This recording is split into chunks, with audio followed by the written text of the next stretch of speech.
What's up guys, my name is Your Heroes and welcome back to more Gates of Hell, and I hope you have been enjoying the live streams that I've been doing on YouTube over the last couple of days, which I'll be doing continuing on with the new Airborne DLC campaign. So if you want to stay tuned for more live streams for the new campaign of the Airborne DLC, then make sure you subscribe to the channel and click the notification bell, as you'll get notified when every time I go live I will be streaming on YouTube or on Twitch. And I've already streamed the first 3 episodes, or the first 3 missions that I've done for the campaign, so make sure you go check them out via the link down below or the top right hand of your screen right now. But today I'm going to be answering the age-old question: is America OP? Well, yeah, America is OP. I think they're probably one of the most overpowered countries in the world. Now that is in general, yes, but I'm talking about, is America OP in this game, in Gates of Hell? And with the new edition of the Airborne DLC, I think that's going to be a tough question to answer. So if you want to find out if America is the most OP country in the game, then make sure you subscribe, hit that like button, and stay tuned for more content, as I'll be doing probably one of the most maybe underrated but most unfairly treated factions in the game, which will be coming out the next couple of days, so stay tuned to that. But since the Airborne DLC has come out with the new American units, has it become OP? Well, to be honest, I'm going to give you a straight and direct answer. I think no, it hasn't. And as you can see, I have a good amount of very powerful units. As you can see, I've got myself 155mm M1A1 long tom artillery, as well as an 8-inch howitzer, as well as some of the most famous and most notorious tanks in history, such as the Sherman tanks, the M4A3E2 75mm. You have another E2 tank with this time with a 76mm, and another, this is the M4A3 with a 76mm, and then of course the 90mm GMC M3B1. And of course the new addition to the American Army is of course the airborne units, with the 101st Airborne Engineer Squad lining up in the front here, the 101st Airborne Squad Leader, or sorry, 101st Airborne MG unit along here, as well as of course you've got the 101st Glider Rifleman, as well as 101st Airborne Pathfinder. So these are probably, I have to now say, for infantry wise, I think America is the most OP unit for infantry units. With the 101st going in, I think now that goes right at the top of my list, as in the America being the strongest infantry unit in the game, with the 101st and the 82nd Airborne unit. I think this honestly tops, even out tops the most advanced German and Soviet and Finnish army units for infantry wise out there. I think the Airborne just completely just outdo them in all sense of regards, and I think honestly, with the Airborne just being on top, and I've played with some of the missions already and was playing with some of the Conquest the American Airborne units, I think these guys are absolutely top notch, and I think these guys are really hard to beat. So in that sense, yes, but I think America is still lagging behind in unit and vehicle wise. I mean, what the hell is this? I mean, this is a tank destroyer. This is the M90mm GMC M3B1. All it is, it's got a Sherman hull with, it looks like a Wolverine or Hellcat turret with a 90mm. I mean, it's absolutely ridiculous. It's got the hull armor, it's got relatively strong hull armor, but the turret armor is actually weak as hell, even though it actually is a hull armor is only 5.9 centimeters. But remember, it sloped, so it actually goes all the way up to 107mm because of that angled armor. Whereas you can see the turret, it's just quite flat, isn't it? Even though it's got kind of this mantlet at the front that protects it, it's only goes up to about 76mm of armor. Now, possibly any German, anything past a Panzer IV and above, can penetrate the turret of this. It is unbelievably weak, honestly. I don't know what really America or Gatesville really thinking with the American units for tank wise, because I think they're incredibly weak. I think honestly, I know it's quite realistic to what it is concerning Germans, where for vehicle wise, Germany just absolutely just outmatches them. Even the Russians, I think, are quite powerful in comparison compared to the Americans. But if you're purely putting the American vehicles up against German vehicles, you're getting destroyed 100% of the time. And America was a big factor, remember, during the war, and especially the Shermans, because the Shermans were lighter than your Tiger tanks and your Panther tanks. They were more maneuverable, but their accuracy of the guns, their, the actual just tanks in themselves were not that good against Panthers, Tigers. Overall, I think these tanks are very lacklustering compared to the Germans, and that's very accurate, and that's what I kind of like about Gatesville. But if you're going to make America powerful, give them some powerful vehicles. I would say the most powerful tank that they have in the game or unit, I would say, is the Super Pershing, which again can still be absolutely slaughtered by the Tiger 2 tank. Even though it's got spaced armor, which does kind of work in the game, I still would rather pick a Tiger 2 over or a Jagdtiger over a Super Pershing, only because the Super Pershing actually carries only a 90mm gun, exactly like this one. Therefore, it can't even penetrate through frontally of a Tiger 2 or Jagdtiger, whereas a Jagdtiger and a Tiger 2, as I believe, or Jagdtiger believes a 10.8 centimeter or an 8.8 centimeter gun. I can't remember top of my head. I know all of you are going to slater me in the comments for that.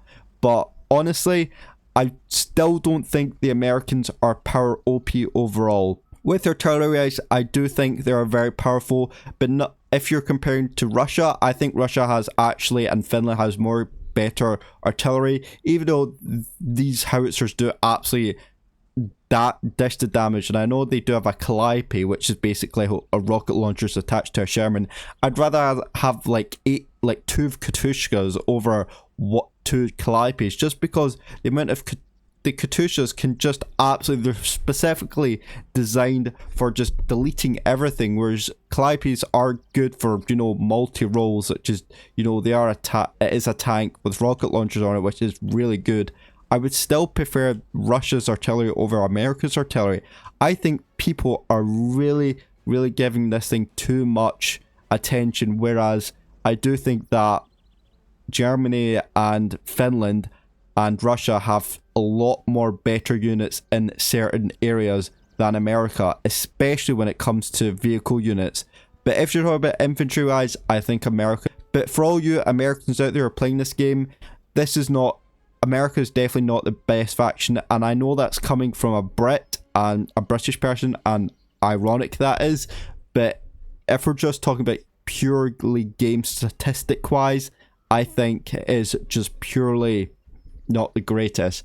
And now that the Airborne is in the game, the defense doctrine for America is one of the best, but also one of the weakest, I think, in the sense that with the defense doctrine you have for America, you have more units, you have the best units out of all the doctrines, but you have the weakest doctrine because you're only dealing with artillery, which is absolutely godsend when you're defending or something like that, or attacking, but I don't think it's nothing in comparison. And let me show you what I mean by that. So as you can see here, ladies and gentlemen, that we are on the defensive unit. And as you can see with the defensive unit, you can see here the reason why I'm saying the American doctrine the American defense doctrine is the worst and the best, because look at the amount of soldiers you get. You get the addition of the 101st Airborne. Now if you compare that to other doctrines such as the all-round doctrine unit, you can see the lack of amount of units you can get, even though they are Ranger assault squads, and I feel like these guys are really good, but you don't have as many options for the infantry wise. But if you're talking about overall for special units, I would say it's better because you have an M26 Pershing, a rapid, a good rate of fire artillery, a priest, or whatever it is, a 240mm artillery signaler which can hail down, and a 155mm artillery signaler which can hail down artillery like crazy, as well as a a M12 artillery gun, as well as a 75mm artillery piece. Whereas if you go back to the defensive one on the Doctrine, you can see that it's not that good. The only good thing I would say about this is probably maybe your 90mm GMC tank, but then again, that's not best. But actually, sorry, the best two things you get out of it is the 8-inch or 8-inch outs or 155mm. But overall, I think Gatesville has kind of done America dirty in this sense, that they've made them the best unit for infantry wise, but the worst unit for tanks and just overall vehicle units wise. Honestly, it's a big conundrum, and I think it's actually quite good because this really balances out the faction. But then you've kind of done it dirty by just, if you're wanting a straight out infantry war, then America's going to win. But if you want to do a pure out tank battle or artillery battle, then Germany or Russia or Finland's going to win. So what is this? What is the big question here? Who is America actually OP? Not by a long shot. America has to be maybe the third best, second best out of all the factions. But knowing that Britain is coming really soon, possibly into next year, and with Gatesville announcing the British faction probably within the next couple months, maybe next month for Christmas, who knows? It could be America could be dropped even lower with the British infantry coming in. As you know, British Army is actually probably one of the best, but then again, the British Army weren't known very good for their infantry. They were good known for their vehicles, but they were best known for their naval. So are we going to see the British come out in naval power in Gatesville?